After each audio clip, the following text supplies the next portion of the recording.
ये concept of investment multiplier हम लोग पढ़ेंगे, ठीक है।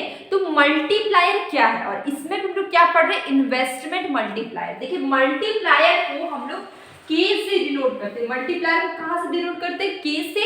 और मल्टीप्लायर क्या है, रेशियो है increase in income and increase in investment के बीच में, ठीक है। अगर आपको ये फॉर्मूला याद है तो डेफिनेशन आपको याद करने का जरूरत नहीं है। आप सिंपली बोल सकते हैं multiplier is the ratio of increase in income upon increase in investment, ठीक है। और इसके अलावा मैं एक चीज बता रही हूँ कि मल्टीप्लायर के टोटल कितने फॉर्मूले हैं, मैंने बहुत बार बताया है, लेकिन ये स्पेशली क्लास 12 के लिए ये मैं फिर से बता रही हूँ। फॉर्मूला अगर हम देखते हैं मल्टीप्लायर का तो टोटल यहाँ पे 3 फॉर्मूला होता है मल्टीप्लायर, ठीक है।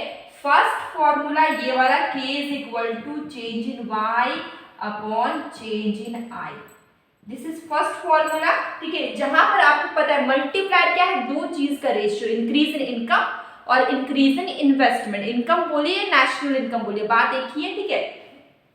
अगर हम लोग बात करते हैं इसका second formula, k is equal to यहाँ पे होगा 1 अपॉन 1 माइनस MPC। MPC क्या है, मार्जिनल प्रोपेंसिटी टू कंज्यूम। तो मल्टीप्लायर का सेकेंड फॉर्मूला क्या है, k is equal to 1 upon 1 minus MPC, ठीक है। अगर हम थर्ड फॉर्मूला की बात करें, इसका थर्ड फॉर्मूला क्या होगा, k is equal to 1 upon MPS, ठीक है। ये थर्ड फॉर्मूला क्या, k is equal to 1 upon MPS, ठीक है। टोटल कितने फॉर्मूले हैं, 3 फॉर्मूला होता है इस मल्टीप्लायर का। ध्यान से करिए, अगर आपको छोटा न्यूमेरिकल क्वेश्चन सपोज कि आपको पूछा जाए, इसके लिए आपको तीनों फॉर्मूला 1, 2 और 3 तीनों फॉर्मूला आपको याद होना जरूरी है। आपसे इस तीनों फॉर्मूला में से मान लीजिए MPC गिवन है, ठीक है। MPC गिवन है, सपोज मान लीजिए हम एग्जांपल ले लेते हैं कि क्वेश्चन है, ठीक है। यहां पर आपका MPC गिवन है 0.2, ठीक है। कितना गिवन है, 0.2 गिवन है। अब आपको निकालना है मल्टीप्लायर, ठीक है। आपको क्या पूछा गया, मल्टीप्लायर पूछा गया है, तो आप कैसे निकालेंगे, बहुत सिंपल है। मल्टीप्लायर निकालना है, इसका मतलब k is equal to 1 upon 1 minus MPC।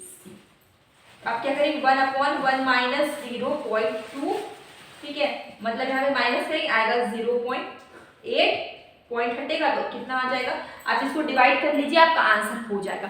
तो इस तरीके से आपको मल्टीप्लायर के क्वेश्चंस पूछे जा सकते हैं। ये तो MPC मैंने MPC ये वाला फॉर्मूला ले लिया। अब आपसे मान लीजिए क्वेश्चन में आपको ऐसे दे दे, k इज इक्वल टू आपको निकालना है और आपको गिवन है MPS 0.5, ऐसे गिवन है, ठीक है। आपको मल्टीप्लायर निकालना है, सिंपली आपको कुछ नहीं करना है, k is equal to 1 upon MPS, ये फॉर्मूला लिख लेंगे और इसको यहाँ पुट कर देंगे 1 अपॉन 0.5, ठीक है।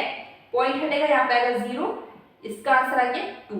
तो ये सिंपल तरीके से आप मल्टीप्लायर, आपको ऐसे सिंपल क्वेश्चंस पूछे जा सकते हैं मल्टीप्लायर के, जिसमें आपका ये फॉर्मूला, सेकेंड वाला फॉर्मूला, थर्ड वाला फॉर्मूला, कोई भी क्वेश्चन अगर MPC गिवन है तो आप ये फॉर्मूला यूज करिए, अगर MPS गिवन है तो आप ये वाला फॉर्मूला यूज करिए, और अगर इनकम और इन्वेस्टमेंट गिवन है तो आप ये वाला फॉर्मूला यूज करिए। इसलिए ये तीनों फॉर्मूला इंपॉर्टेंट है आपके मल्टीप्लायर चैप्टर के लिए। और इसके अलावा एक इंपॉर्टेंट चीज मैं बता रही हूँ, बहुत इंपॉर्टेंट चीज है कि आपको इसका MPC मतलब कि इस इन्वेस्टमेंट मल्टीप्लायर का 2 वैल्यू होता है, एक मैक्सिमम वैल्यू होता है, एक मिनिमम वैल्यू होता है, जो भी आपको जानना बहुत इंपॉर्टेंट है। मैं यहाँ पे बता देती हूँ क्या होता है।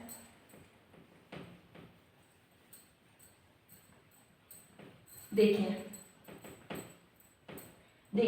MPC का 2 वैल्यू है, एक मैक्सिमम वैल्यू और एक मिनिमम वैल्यू। सपोज कि k is equal to 1 upon 1 minus 1, ठीक है। ऐसे हम लोग सॉल्व करते हैं, कितना आएगा, इन्फिनिटी आएगा। मतलब आप समझ पा रहे हैं, इसमें हम ये बोल रहे हैं, मान लीजिए आपका MPC का वैल्यू क्वेश्चन में गिवन है आपका 1, MPC का क्या वैल्यू गिवन है, 1 गिवन है, और आपको निकालना है मल्टीप्लायर। क्वेश्चन में मान लीजिए एमपीसी का वैल्यू आपको 1 गिवन है और आपको निकालना है मल्टीप्लायर, ठीक है, मल्टीप्लायर अगर आपको निकालना है तो आप k is equal to 1 upon, यहाँ पे एमपीसी की जगह पे हम लोग क्या लिखेंगे 1 लिखेंगे, अब 1 अपॉन 0 इसको डिवाइड कर देंगे तो क्या आ जाएगा मल्टीप्लायर का वैल्यू इन्फिनिटी, इन्फिनिटी मतलब इनफाइनाइट, जिसका कोई अंत ही नहीं है। तो इसका मतलब क्या है, ये मल्टीप्लायर का ये कौन सा वैल्यू, ये मल्टीप्लायर का मैक्सिमम वैल्यू है, मैक्सिमम वैल्यू है, ये मल्टीप्लायर का क्या है मैक्सिमम वैल्यू है, जहां पर मल्टीप्लायर का वैल्यू क्या आया है इनफाइनाइट आया, जिसका कोई एंड ही नहीं है, अनंत, ठीक है। उसके बाद हम सेकंड देखते हैं, मान लीजिए k इज इक्वल टू, मान लीजिए गिवन है 1 अपॉन, यहाँ पे आपको गिवन है 1 अपॉन 1, ठीक है। अगर हम एमपीसी से निकालते हैं 1 अपॉन 1, ठीक है, या फिर 1 अपॉन 1 माइनस 0।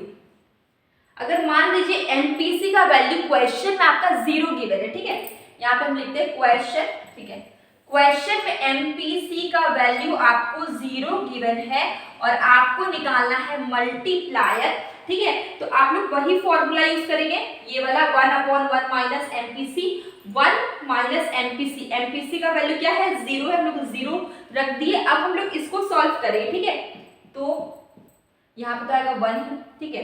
अब 1 को 1 से डिवाइड करें तो आंसर क्या आ जाएगा 1 आ जाएगा। इसका मतलब क्या है कि मल्टीप्लायर का स्मॉलेस्ट वैल्यू, ठीक है, मिनिमम वैल्यू, मल्टीप्लायर का मिनिमम वैल्यू क्या है 1 है, मल्टीप्लायर का मिनिमम वैल्यू क्या है 1 है, ठीक है, और मल्टीप्लायर का मैक्सिमम वैल्यू क्या है इन्फिनिटी। अगर आपसे 1 मार्क्स में क्वेश्चन पूछा जाए कि मल्टीप्लायर का वैल्यू मैक्सिमम वाला कौन सा है, तो हो जाएगा आपका infinity, infinite, and minimum value अगर मल्टीप्लायर का पूछा जाए तो ये क्या हो जाएगा आपका 1 हो जाएगा, ठीक है। और सिंपली यहाँ पे एमपीसी का वैल्यू, एक और चीज पॉइंट, एमपीसी का वैल्यू अगर 1 हो तो मल्टीप्लायर क्या आता है इनफाइनाइट। याद रखिए, आपसे बहुत इंपॉर्टेंट है, आपसे 1 मार्क्स में पूछा जा सकता है और आप इस चीज को मिस कर देंगे तो फिर आपका क्वेश्चन गलत हो जाएगा, ठीक है। तो देखिए, अगर एमपीसी का वैल्यू 1 है तो मल्टीप्लायर क्या हो जाएगा इनफाइनाइट हो जाएगा। जब एमपीसी का, ध्यान से सुनिए, जब MPC marginal propensity to consume का वैल्यू 1 है तो मल्टीप्लायर का वैल्यू इनफाइनाइट होगा। हमने यहाँ पे प्रूफ कर लिया। एमपीसी की जगह पे क्या रखे हम लोग 1 रखे तो मल्टीप्लायर का वैल्यू आपको क्या है इनफाइनाइट है, देखिए यहाँ पे इनफाइनाइट है। सेकेंड पॉइंट ये है कि अगर एमपीसी का वैल्यू 0 हम लोग रखते हैं तो मल्टीप्लायर का वैल्यू क्या आता है, मल्टीप्लायर का वैल्यू आता है हमारा 1। ये भी क्वेश्चन पूछा जा सकता है कि इफ एमपीसी इज, एमपीसी लिखे फिर फिल इन द ब्लैंक्स लिख देगा, फिर बताएगा मल्टीप्लायर का वैल्यू क्या होगा, फिल इन द ब्लैंक्स।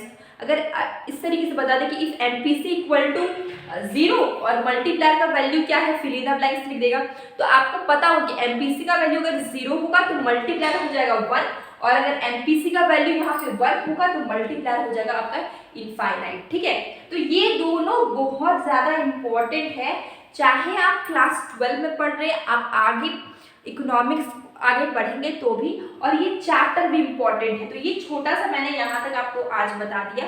अब हम लोग कल मिलेंगे एक न्यू चैप्टर न्यू वीडियो के साथ, और ये छोटा सा चैप्टर आपको कैसा लगा, ठीक है। अगर आपको कोई भी डाउट, कोई भी कंफ्यूजन किसी भी तरह का है तो प्लीज़ मुझे कमेंट बॉक्स में ज़रूर बताइएगा। और मैं डेली एमसीक्यूज क्वेश्चंस भी कर रही हूँ जो क्लास 12 के एमसीक्यूज में बहुत ज़्यादा हेल्प हो जाएंगे, क्योंकि आपको अगर 100 आउट ऑफ 100 लाना है तो आप एमसीक्यूज भी प्रैक्टिस करिए, आप न्यूमेरिकल क्वेश्चंस भी करिए, आप आंसर राइटिंग करिए, कंसेप्ट पढ़िए, प्रीवियस ईयर के क्वेश्चन पेपर करिए, क्योंकि सब चीज़ मिला के ही आपकी फुल स्कोरिंग हो सकती है, ठीक है। सिर्फ एक चीज़ से रहेगा, इसलिए आप सब कुछ करिए। आप सबको क्लास 12 एग्जाम के लिए गुड लक, आप लोग बहुत मेहनत करें। हम लोग मिलेंगे कल एक न्यू वीडियो के साथ।